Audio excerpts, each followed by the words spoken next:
नमस्कार,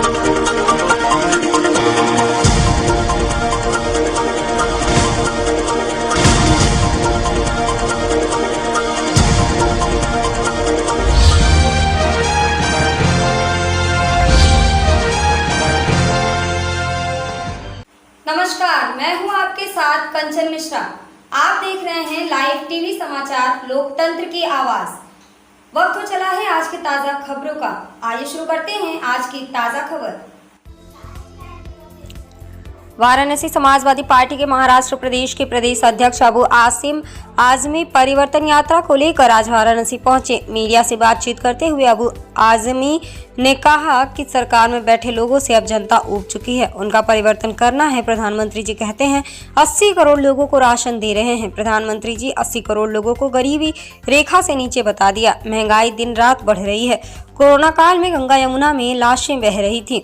शमशान में शवों को जलाने के लिए लकड़ियां नहीं थी। साइकिल पर लाशें शमशान घाट ले जा रहे थे। यह चित्र सोशल मीडिया के माध्यम से जब विश्व पटल पर गया तो भारत का क्या इमेज बना। किसान बिल को वापस लिए जाने और प्रधानमंत्री द्वारा देश की जनता से माफी मांगे जाने के सवाल पर टिप्पणी करते हुए अबू आजमी ने कहा कि 11 महीने तक किसान आंदोलन चला, 700 लोग शहीद हो गए। उसके बाद देश के प्रधानमंत्री जनता से माफी मांगते हैं। हिटलरशाही सरकार है। चुनाव जब नजदीक आया, इनको लगा कि अब जमीन खिसक रहा है, तो देश की जनता से हाथ जोड़कर माफी मांग रहे हैं। अब पछताए होत क्या जब चिड़िया चुग गई खेत का जुमला बोलते हुए अबू आजमी ने कहा कि 5 साल पूरा हो गया है, कोई काम नहीं किए। अखिलेश यादव की सरकार में 5 साल पहले ही आगरा एक्सप्रेसवे पर फाइटर प्लेन उतरे थे। ये लोग नया कुछ नहीं कर रहे हैं। जिन्ना का नाम सबसे पहले बीजेपी के नेताओं ने ही लिया। यही नहीं, देश के प्रधानमंत्री इमरान खान का नाम लेते हैं और पाकिस्तान मिठाई खाने जाते हैं। लाइव टीवी समाचार के लिए अजीत कुमार की रिपोर्ट वाराणसी से।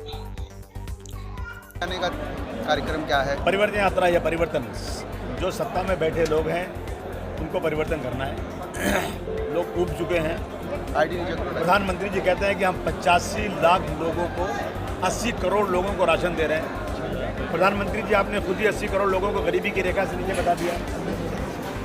मैं समझता हूँ कि 110 लोग गरीबी रेखा से नीचे होंगे। लोगों का महंगाई दिन रात बढ़ती जा रही है, लोगों की आमदनी नहीं बढ़ रही है। गंगा जमुना में लाशें तैर रही और कुत्ते खा रहे हैं सबके सामने। शमशान में लकड़ियां नहीं जलाने के लिए, एम्बुलेंस नहीं है, लाशों को साइकिल पे ले जाया जा रहा है।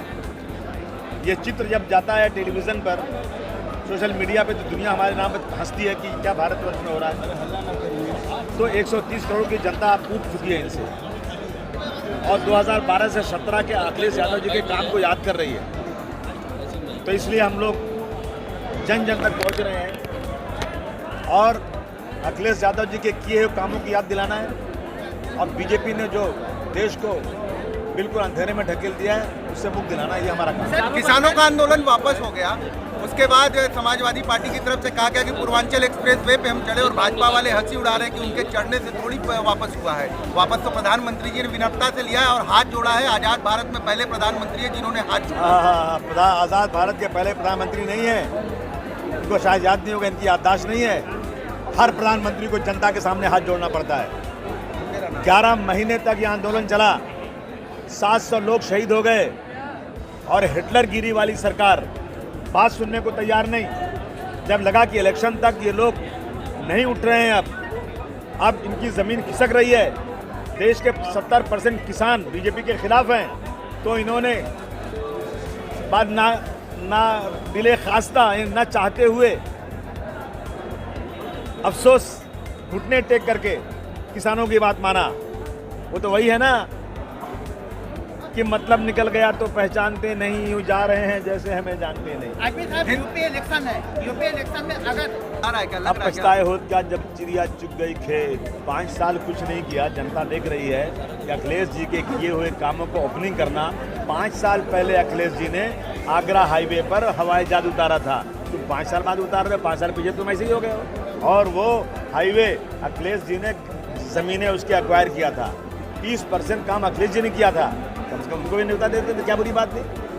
अखिलेश साहब, क्या लगता है क्यों इलेक्शन के पहले जिन्ना को याद किया जाता है? क्या जिन्ना के बिना कोई इलेक्शन लड़ना मुश्किल होता है क्या? नहीं नहीं, बिल्कुल नहीं, जिन्ना को याद नहीं किया जाता, लेकिन ये कहा जाता है कि आज़ादी के पहले इन नेताओं ने एक साथ तालीम हासिल करके देश की आज़ादी की लड़ाई लड़ी थी।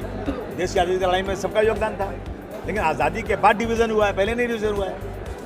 तो ये सब बातें मतलब क्या था? जिन्ना को याद कौन कर रहा है? कोई मुसलमान यहाँ के जिन्ना को पसंद नहीं करता है। जिन्ना का नाम लेने से किसी का वोट बढ़ने वाला नहीं है, लेकिन एक हिस्ट्री बयान करना मैं नहीं समझता कि कोई गलत बात है। लेकिन आप कहेंगे नेताजी तो जिन्ना को याद कर रहे हैं। अरे भाई, तो इसमें कौन सी बात है?